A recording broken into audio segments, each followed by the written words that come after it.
Hey guys, it's Ash. Welcome to a new month, meaning new October current meta tier list. Guys, the stats are in. We got a bunch of new balance changes, and so I'm gonna give you guys the most up-to-date tier list of the current meta right now.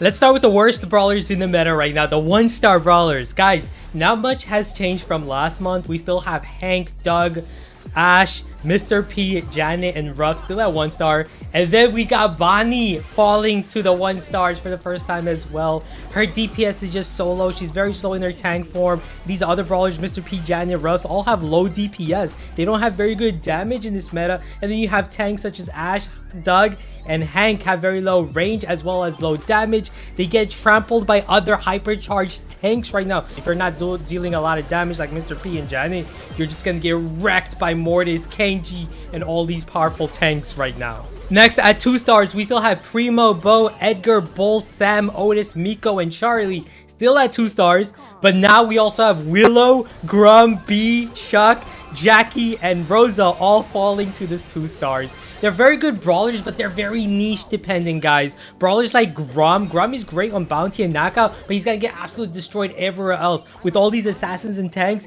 you just can't play Grum in Brawl Ball or Gem Grab or Hot Zone. You're just gonna get destroyed. Same with Willow. Willow is actually very good in Brawl Ball. That's her best mode, but in other game modes, she's just gonna get destroyed. Other throwers like Tick and Sprout easily counter her on bounty, knockout, and you have brawlers like Jackie and Rosa, very good tanks. But in this meta, guys, you just have too many other tanks that are more versatile. A brawler like Frank just completely annihilates them, and he's very strong. Frank is an S tier brawler in the meta right now. We're gonna talk more about him soon. Chuck is really good in Heist, but elsewhere he struggles to make an impact in other game modes. Now at 3 stars, we have the much more balanced brawlers in the current meta. We have Eve, Shelly, Spike, Pam, Pearl, Colt, Griff, Carl, Fang, Leon, Melody, Buzz, Lou, Ems, Lola, Draco, BB, Crow, Nanny, Gus, and now we have Brock falling. We have 8-Bit falling. We have Poco falling, Terra falling,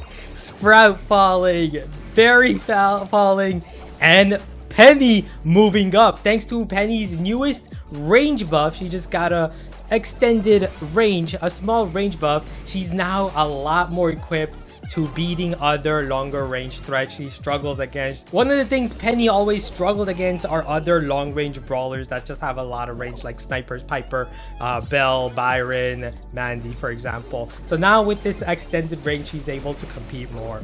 Barry, ever since his heal nerf, he hasn't been the same. He has been pretty low in terms of damage output, heal output, and now he also gets trampled by assassin meta right now with all the Mortis, Kenji, and tanks rolling around, Daryl rolling around. It's a tough meta for throwers, and so Sprout also moves down. Terra did get a nice hypercharge recently, but overall right now in this current meta, she hasn't been able to make a full impact. Same with Poco. His hypercharge a little overrated, and so he's back down to 3 stars. Brock's hypercharge also not the greatest, even though he got a recent buff. He's been falling a lot. Just these other long range brawlers are just better, and he's very easy to counter as well by assassins and tanks, so falls down as well. 8-Bit too slow in this meta, so all of these brawlers have fallen. Now at 4 stars, these brawlers are a lot stronger in this meta. They're very versatile, meaning you're going to see them in most game modes, and not just that, pro players love them. You're going to see most pro players playing them, especially at high trophy ranges. We got Angelo, Belle, Jesse, Dynamite, Barley, Jean, Cordelius, Kit, Tick, Buster, Nita, Piper, Amber, Stu, Colette, RT, Lily falling down, Chester falling down, Rico falling, Maisie moving up, Squeak moving up, and Gray moving up. So let's talk about these brawlers that just moved up. Maisie, guys, got a huge buff. She got like a 10% damage buff, and now she is a monster. Does so much damage. She's lethal from a distance, and she's also very good against tanks and assassins. So she's going to be moving up in this meta a ton. She's going to be one of the strongest brawlers right now, and she might even make it to 5 stars again, maybe. We'll have to see next month. if she's trending up. And then we've got Squeak, guys. Squeak also got a nice damage buff. This was his weakness. Squeak's weakness has always been his low damage output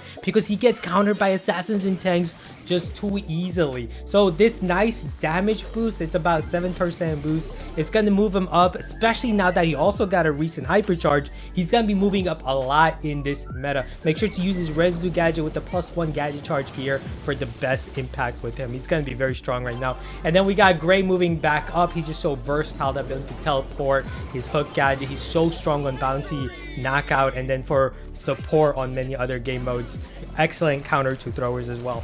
And then we have to talk about Chester, guys. Chester, he got a damage nerf, and then he also got his Bellomania star power nerf. So he's not as strong anymore, but he's still very versatile. He's got great health, a nice speed, and a great amount of damage to be very versatile against tanks and assassins in this meta. So Chester is still going to be a very good brawler. Not a top tier brawler anymore, but still a very good brawler. And then Lily's going to fall down a bit here.